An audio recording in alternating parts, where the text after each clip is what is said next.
Pathfinding is simply finding a path from one location to another, but how would you tell a computer to do it? It's worth learning the answer to this because recruiters for top tech companies love to ask these kinds of questions. In this video, I'm going to explain the algorithms you're most likely to be asked about in a job interview, and that's breadth first search and depth first search.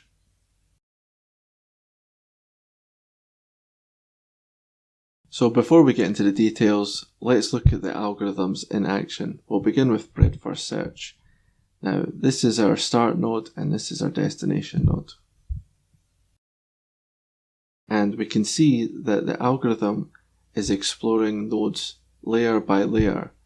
So it starts at a depth of 0, then it explores nodes at a depth of 1, then a depth of 2, then a depth of 3, and so on until it finds the destination node, at which point it will construct a path. Depth first search, however, prefers to explore deeper and deeper nodes, only returning to shallower nodes when it hits a dead end.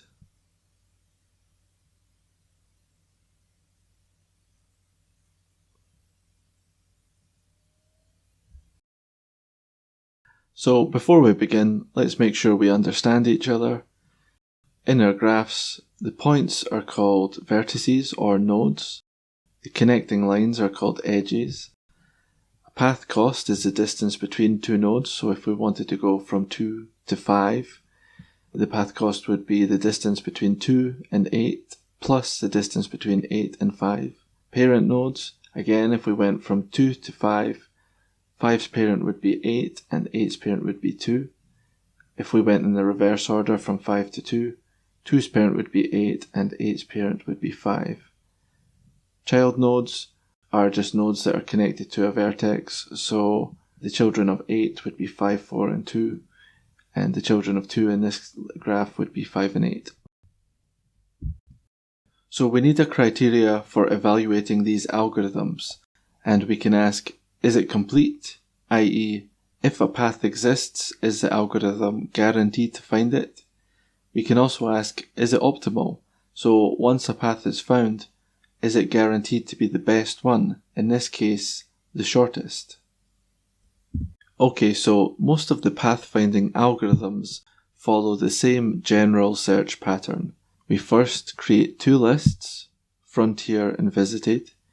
The frontier list will hold nodes which are next in line to be explored, and the visited list will hold nodes which have already been explored.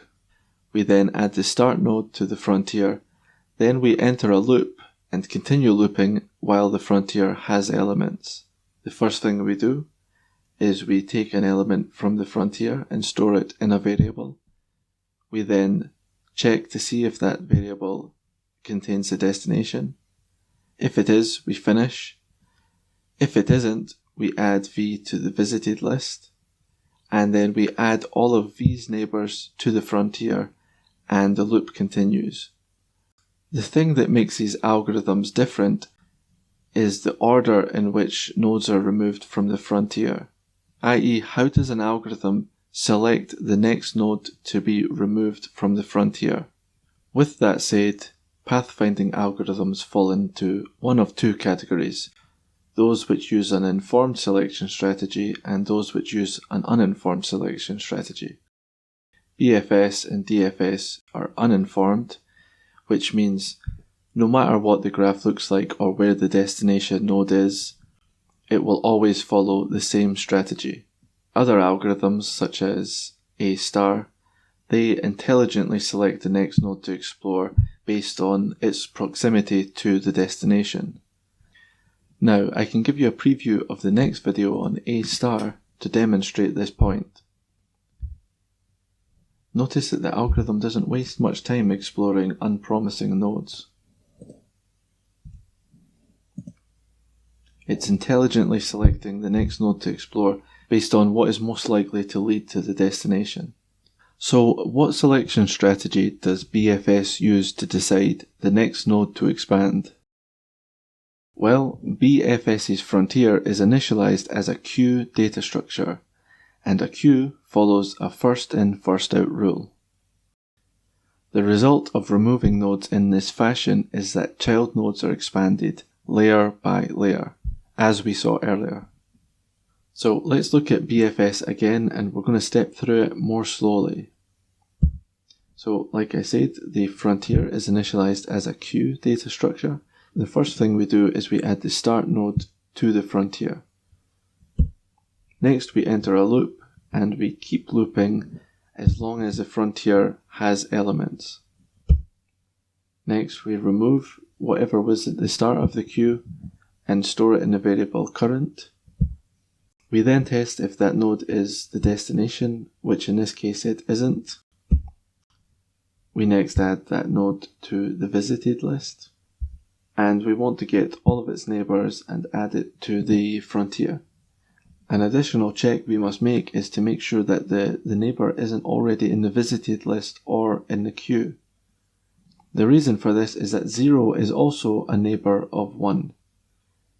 If we were to add it again to the frontier, there's a chance that the algorithm would just step back and forward between 1 and 0 and never make any real progress.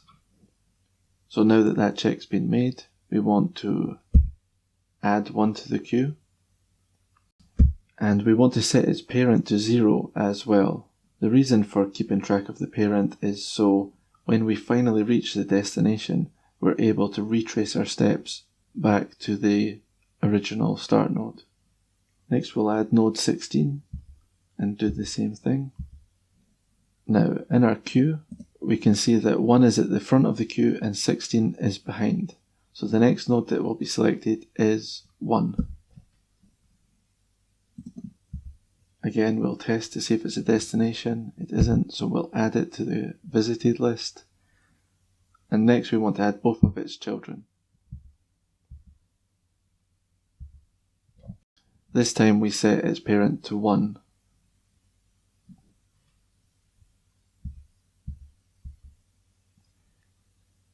Now we can see that 16 is at the front of the queue and 2 and 9 are behind. And this process continues.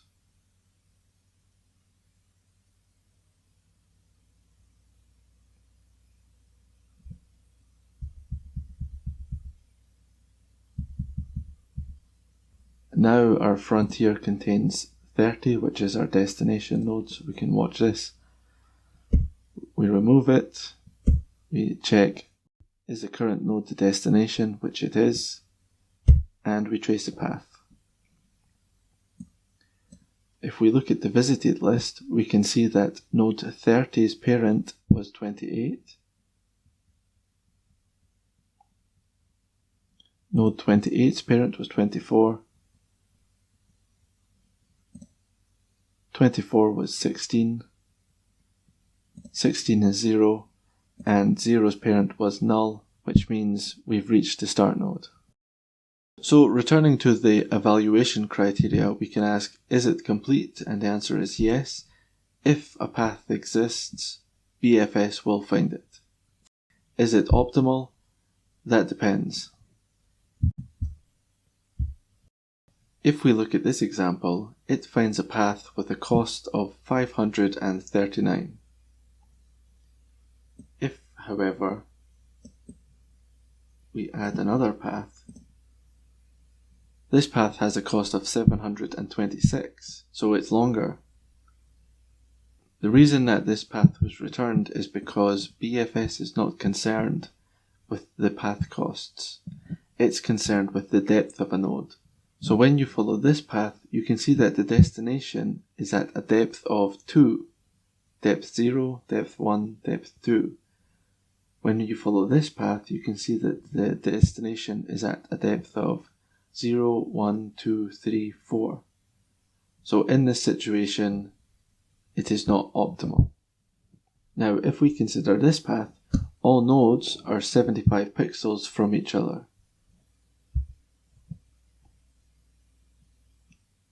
And if we look at this one, the path returned has a cost of 600, which is indeed the shortest path. Now on to depth first search. DFS uses as its data structure a stack. Its selection strategy is therefore last in, first out. This results in the deepest nodes being expanded first.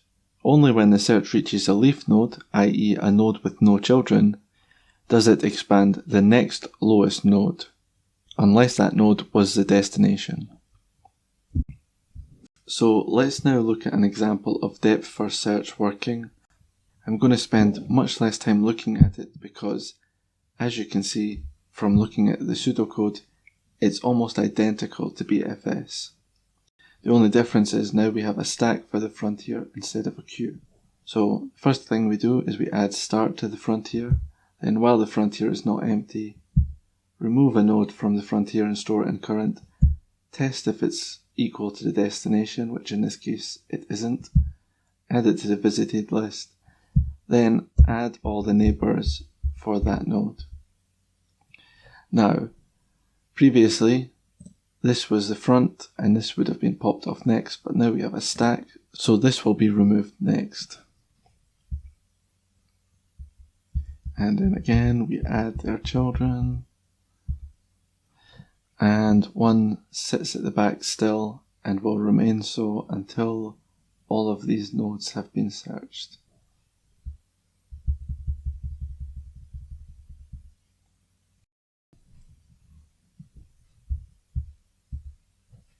Now we can see that our destination node has been added to the stack and it's about to be popped off.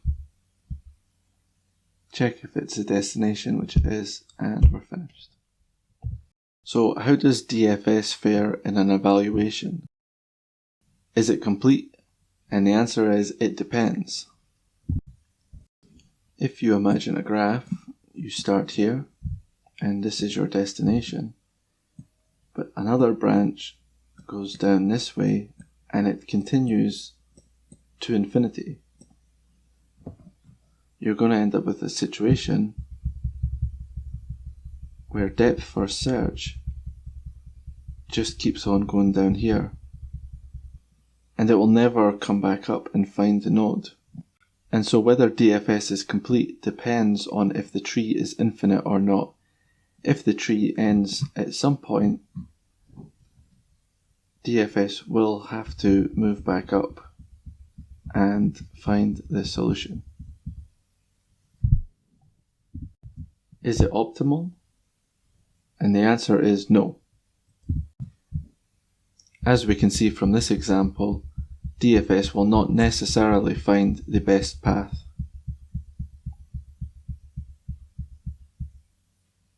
If this video helped you, hit the like button, share it with someone you know, and consider subscribing because the next video will be on the A* algorithm.